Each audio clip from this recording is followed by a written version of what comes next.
বিসমিল্লাহির রহমানির রহিম। আউযু বিল্লাহি মিনাশ শাইতানির রাজীম। বিসমিল্লাহির রহমানির রহিম। ওয়া বিহি নাস্তাঈন ওয়া হুয়া খায়রুন নাসির ওয়া মুঈন। আমরা আলোচনা করছিলাম ইমাম হুসাইনের আসহাব সম্পর্কে। পূর্বের আলোচনায় আমরা ইমাম হুসাইনের আসহাব হুর সম্পর্কে সংক্ষিপ্ত আলোচনা করেছি। হযরত হুরের গোত্র, তার সম্পূর্ণ নাম এবং তিনি কিভাবে ইমাম হুসাইনের সাথে এসে সংযুক্ত হয়েছেন তা নিয়ে আমরা আলোচনা করেছি। আজকে আমরা আলোচনা করব ইমাম হুসাইনের সাথে হযরত হুর কখন এসে সংযুক্ত হয়েছেন।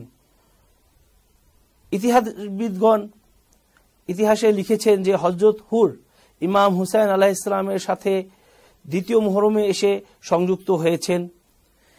যখন ইমাম হুসাইন আলাইহিস সালাম জু খুসাম নামক স্থানে এসে পৌঁছান, তখন ইমাম হুসাইনের সঙ্গী সাথীরা দেখতে পান যে একদল সৈন্যরা তাদের দিকে এগিয়ে আসছে। তখন গিয়ে ইমাম হুসাইন আলাইহিস সালামকে বলেন, হে মাওলা, একদল সৈন্য দেখতে পাচ্ছি। ইমাম হুসাইন বললেন, এটা হুরের সৈন্য। যদি হয় আমরা তাদের থেকে দূরে সরে যাই, এমন কোনো ব্যবস্থা রয়েছে?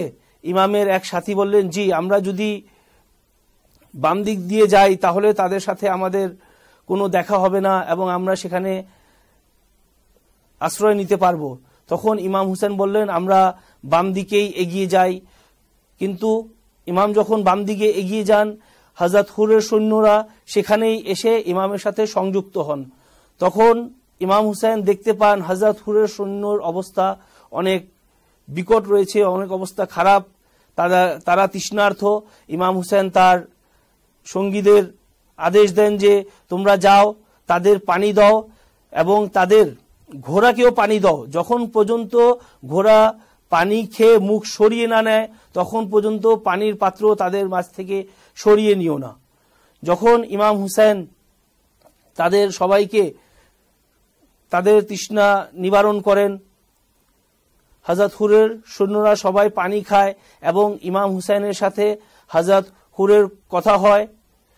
হযরত ইমাম হুসাইন তখন হুরকে বলেন, হে হুর, নামাজের সময় হয়েছে, তুমি কি তোমার বাহিনী নিয়ে আলাদাভাবে নামাজ পড়বে?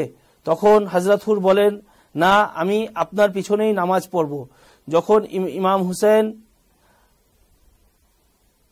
এবং হযরত হুর একসাথেই নামাজ পড়েন এবং ইমাম হুসাইন তাকে তার দলের পক্ষে দাওয়াত দেন।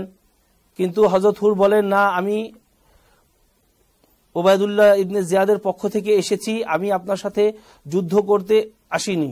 তখন ইমাম হুসাইন হুরকে বলেন, হে হুর, তুমি আমাকে অনুমতি দাও, আমি অন্যদিকে চলে যাই।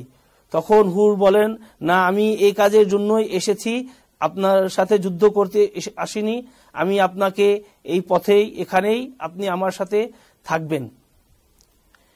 যখন ইমাম হুসাইন চলে যেতে চান তখন হুর ইমাম হুসাইন আলাইহিস সালামের ঘোড়ার রশি ধরে নেন।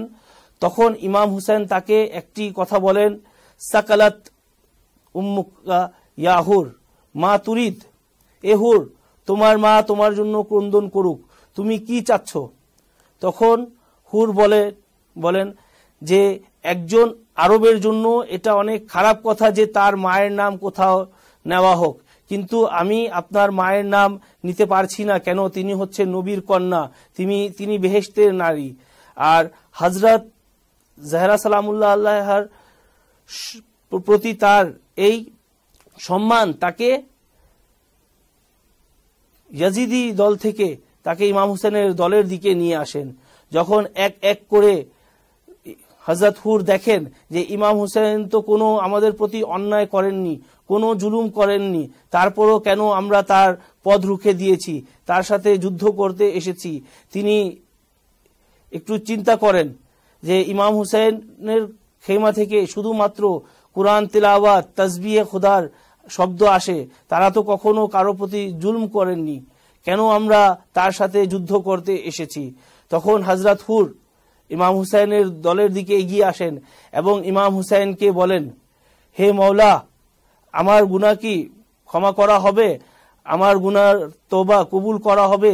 তখন ইমাম হুসেন বলেন, হে হুর, তুমি পূর্বেও হুর ছিলে, এখনো তুমি হুর আছো, মানে তুমি তখনও আজাদ ছিলে, এখনো তুমি আজাদ, তোমার গুনাহ আল্লাহ তওবা কবুল করে নেবেন। দেখেন, আমরা এখান থেকে শিখতে পারি যে ইমাম হুসাইন আলাইহিস সালামের ঘোড়ার রশি ধরার সত্ত্বেও হযরত হুরকে ইমাম ক্ষমা করে দিয়েছেন। তাই আমাদেরকে এই ঘটনা থেকে ক্ষমার শিক্ষা নেওয়া উচিত। ইমাম জামানার আসহাব যদি হতে চাই আমরা, তাহলে আমাদের নিজের গুনাহকে থেকে ক্ষমা চেয়ে আমাদেরকে ইমামের দলে চলে আসতে হবে। ওয়া আখিরু দাওয়ানা আলহামদুলিল্লাহি রাব্বিল আলামিন। আসসালামু আলাইকুম ওয়া রাহমাতুল্লাহি ওয়া বারাকাতুহু।